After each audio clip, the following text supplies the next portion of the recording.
आज सबसे ज़्यादा अगर कोई सम्मान देने वाला और दिलाने वाला है तो वो आज देश का वो प्रधानमंत्री है जिसके ऊपर तुम लांछन लगाते हुए नहीं थकते थे। मैं ऐसा महसूस करता हूं कि कल के वो पल हम भारतवासी भूल नहीं पाएंगे।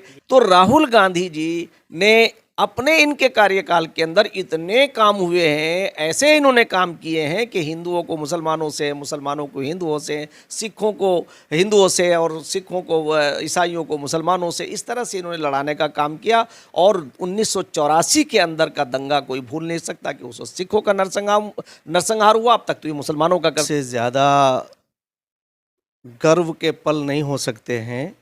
और हम आज गौरवान्वित हैं कि हमने अपने देश के अंदर पूरे विश्व के उस लीडरशिप को बुलाया और उस लीडरशिप को अपनी सभ्यता, अपनी तहजीब और अपने मुल्क की, अपने देश की रिवायात से हमने उन्हें रूबरू किया। और पूरी दुनिया ने आज आकर के हमारा लोहा माना, हमारी सभ्यता का, हमारी तहजीब का, हमारी रिवायतों का, हमारी परंपराओं का। और उन्होंने आकर के पूरे देश को नमन किया, उसकी तहजीब व तमद्दुन को नमन किया। और इससे ज़्यादा गर्व के पल हमारे नहीं हो सकते। और एक ऐसे व्यक्ति के नेतृत्व में जिस व्यक्ति का कोई भी राजनीतिक पृष्ठभूमि नहीं है और ना ही किसी जमींदार की और किसी नवाब की और किसी राजघराने की है, बल्कि एक साधारण व्यक्ति, एक साधारण एक परिवार में पैदा होने वाले हमारे प्रिय प्रधानमंत्री, यशस्वी प्रधानमंत्री, लोकप्रिय प्रधानमंत्री श्री नरेंद्र मोदी जी, कि वो एक ऐसे परिवार में पैदा हुए कि जो बहुत गरीब परिवार था। नहीं कह सकते थे आप कि नहीं कह सकते कि उनकी कोई राजनीतिक पृष्ठभूमि है, बल्कि मैं ये कहूँगा कि इस लोकतंत्र की और इस संविधान की इतनी ताकत है कि आज देश में सबसे कमज़ोर घर में पैदा होने वाला व्यक्ति आज विश्व का सबसे बड़ा ताकतवर इंसान है, यानी हमारे प्रधानमंत्री श्री नरेंद्र मोदी जी। मैं उन्हें दिल की गहराइयों से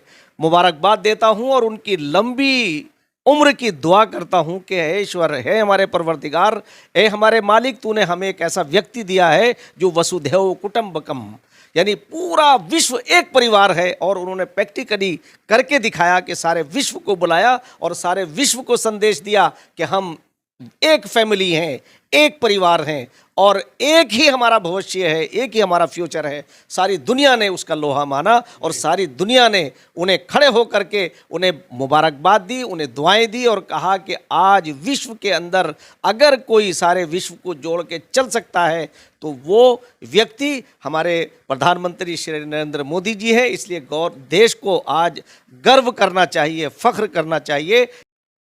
आज के प्रधानमंत्री उस वक्त के एक साधारण व्यक्ति या एक संगठन, और वो संगठन भी ऐसा जिसके बारे में मैं आज अगर आप ये बात कहूं कि वो संगठन खुद एक साधारण संगठन है, राष्ट्र को समर्पित है, विश्व को समर्पित है। और उसका जो मेन उद्देश्य है वो कमज़ोरों को ऊपर लाना है, ताकतवरों को पीछे, यानी उन्हें कमज़ोर नहीं बल्कि उन्हें पीछे करके। मैं आरएसएस की बात कर रहा हूं कि आरएसएस की पृष्ठभूमि एक राष्ट्रवादी संगठन की है और माननीय प्रधानमंत्री श्री नरेंद्र मोदी जी उस संगठन के एक कार्यकर्ता रहे हैं, प्रचारक रहे हैं। वो संगठन भी राष्ट्र को नहीं बल्कि विश्व को समर्पित है और हमारे प्रधानमंत्री श्री नरेंद्र मोदी जी भी विश्व को समर्पित हैं। तो उन्होंने, यानी उस ईश्वर ने, उस मालिक ने, उस ताकत ने ये एहसास कराया पूरी दुनिया को कि तुम जिस इंसान को अपने यहाँ आने से रोक रहे हो, वही एक इंसान, वही व्यक्ति एक दिन पूरे विश्व को जमा करेगा और आप सब उसके बुलाए पे जाएंगे। यानी अपने उसी देश में नहीं, आज उसकी कंट्री में, उसके देश में आकर के वो अपने आप को गौरवान्वित महसूस कर रहे हैं। उन्होंने 2014 तक खास तौर से मुस्लिम माइनॉरिटी को हाशिए पे ला के रखा और दो ही काम इन्होंने किए। इन्होंने ये किया कि ये आरएसएस और भारतीय जनता पार्टी ये आपको नुकसान देंगे और ये तुम्हारी शहरियत ख़त्म कर देंगे और आपके वजूद को ख़त्म कर देंगे, और अगर इनसे बचना है तो आप हमें वोट दो। यही काम जो है दूसरे लोगों ने किया। तो उनकी राजनीति वो आज फेल हो गई है और उसे नरेंद्र मोदी जी ने आकर के फेल किया।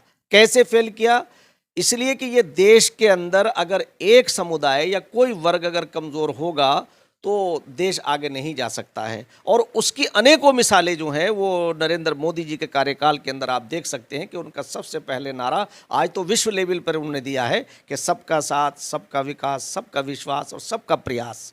उन्होंने यही नारा विश्व लेवल के साथ साझा किया और यही नारा उन्होंने भारत के अंदर जिया है। तो आज मैं समझता हूँ कि जो विकास कार्य श्री नरेंद्र मोदी जी के कार्यकाल में हुए हैं, बगैर किसी भेदभाव के गरीबों को उनका हक मिला है, वो चाहे मुसलमान हो, चाहे हिंदू हो, चाहे सिख हो, चाहे ईसाई हो, वो चीज़ तो उन्होंने प्रैक्टिकली तौर से इनकी फेल कर दी।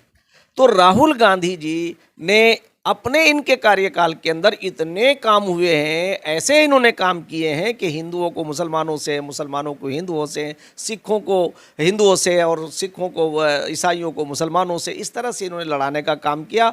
और 1984 के अंदर का दंगा कोई भूल नहीं सकता कि उसको सिखों का नरसंहार हुआ। अब तक तो ये मुसलमानों का करते थे। लगभग मैं समझता हूँ, मैं एक हिस्टोरिकल बात आपसे कह रहा हूँ कि इतने दंगे हुए हैं इस देश के अंदर कांग्रेस के कार्यकाल के अंदर कि आप गिनती भूल जाएंगे। अब मतलब मैं समझता हूं कि अंदाजे के मुताबिक 25 लाख से ज़्यादा 1947 से और आज तक जो है मुसलमानों की उन फसादों के अंदर हत्याएं हुई हैं, हिंदुओं की हत्याएं हुई हैं, जिसका ये जवाब नहीं दे सकते। इनके कंधों के ऊपर, इनके सर के ऊपर वो बोझ है और उन्हीं गुनाहों की सज़ा ये भुगत रहे हैं। इन्होंने क्या किया उस वक्त? मुसलमानों को गुमराह करने के लिए क्या करते थे कि आरएसएस दंगा कराती है। मेरा एक सवाल है इस चीज़, जो गोली चलाने का आदेश देता था वो था कौन? या क्या वो आपकी मर्जी के खिलाफ काम करता था? तो इसका मतलब तुम इस लायक नहीं थे, ईश्वर ने तुम्हें हटा दिया और जनता ने तुम्हें हटाया। यानी भारत की जनता इसके लिए बधाई के पात्र है कि बड़ी मुश्किल से, मैं समझता हूँ जब हम छोटे थे तो हम ये समझा करते थे कि ये श्रीमती इंदिरा गांधी कभी इमरजेंसी लगा दी और कभी वो नसबंदी करा दी, तो दिमाग में एक बात आती थी हमारे कि आखिर ये कांग्रेस इतना जुल्म करती है, हटेगी कैसे? तो ईश्वर की देन देखिए, जब हम थोड़ा बाशऊर हुए तो 84 के अंदर वो खुद ही चली गई और उसके बाद धीरे धीरे सब चले गए। और आज मैं समझता हूँ बड़े दिन के बाद, यानी 100 साल की, 95 साल की मेहनत के बाद एक संगठन आता है और वो उन सारी चीज़ों को एक तरफ कर देता है। और मैं समझता हूँ कि भारतीय जनता पार्टी और आरएसएस और प्रधानमंत्री पूरे विश्व के अंदर जिस तरह से उनकी छवि को ख़राब करने का प्रयास किया गया था कि वो मुल्क उन्हें वीज़ा देने से भी कतराते थे, आज वो मुल्क उन्हें सीने से लगा रहे हैं। और आज उन्हें सीने से इस तरह लगा रहे हैं कि हमने राजघाट पे देखा। भूल नहीं पाएंगे कि जब महात्मा गांधी की समाधि पे जाते हैं और वहाँ जो भजन कीर्तन होता है, जिसे वो अपने ज़माने में पढ़ा करते थे और जिस स्वराज की बात किया करते थे, तो प्रधानमंत्री हमारे श्री नरेंद्र मोदी जी राष्ट्रपिता महात्मा गांधी को इनसे ज़्यादा उनकी इज्जत करते हैं, इनसे ज़्यादा उन्हें सम्मान देते हैं। और कल पूरे भारत ने देखा है। तो इनका तो वो षड्यंत्र फेल हो गया ना, ये इसमें कामयाब हुए कि ये चाय वाले हैं। तो लोगों ने, देश की जनता धन्यवाद के पात्र है कि उन्होंने बगैर किसी लाग लपट के ऐसे प्रधानमंत्री को चुना है कि जो वाकई अपने आप को प्रधानमंत्री नहीं बल्कि प्रधान सेवक कहता है। इससे ज़्यादा क्या चाहिए हम?